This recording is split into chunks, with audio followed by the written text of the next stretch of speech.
এরপরে প্রশ্ন হলো, হাঁটুর উপর কাপড় উঠলে অনেকে বলে ওযু নষ্ট হয়ে যায়, আবার অনেকে বলে ওযু নষ্ট হয় না, কারণ ওযু ভঙ্গের কারণের মধ্যে নাকি হাঁটুর উপর কাপড় ওঠার কথা নাই। এক্ষেত্রে শরীয়ত কি বলে? খুব সুন্দর প্রশ্ন, এবং এই ভুল ধারণাটা আমাদের এই অঞ্চলে একটু বেশি।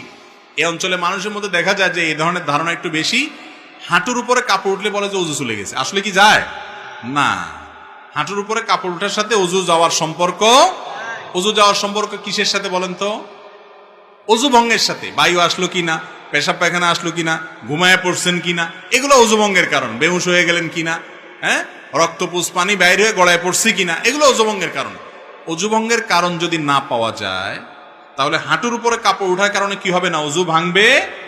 তবে যদি মানুষের সামনে, আরেকজনের সামনে হাঁটুর উপরে আপনার যার সতর যে আপনার দেখার জায়েজ নাই, ওযুখানা ওযু করতে গিয়ে এইভাবে হাঁটুর উপরে কাপড় উঠাইছেন অন্যের সামনে, ওযু না ভাঙলে কি হবে? ফরজ ভেঙে যাবে। ফরজ ভাঙা বুঝেন কি? সতর ঢাকা ফরজ না, সেটা ভেঙে যাবে। সেটা ভাঙলে গুনাহ হবে না, এই জন্য ওইটা বড় গুনাহ হবে। ওযু ভাঙলে তেমন কোনো বিপদ হতো না, ওযু ভাঙলে আবার ওযু করতেন, অসুবিধা কি? কিন্তু গুনাহ হয়ে যাবে অন্যের সামনে। এই জন্য যাতে অন্যের সামনে হাঁটুর উপরে রান টান এগুলো দেখা না যায়, এই জন্য ওইটাকে ঢেকে ঢুকে রাখবেন। কিন্তু যদি কোনো কারণে উঠে যায়, তাতে ওযু ভাঙবে না, ওযু থাকবে।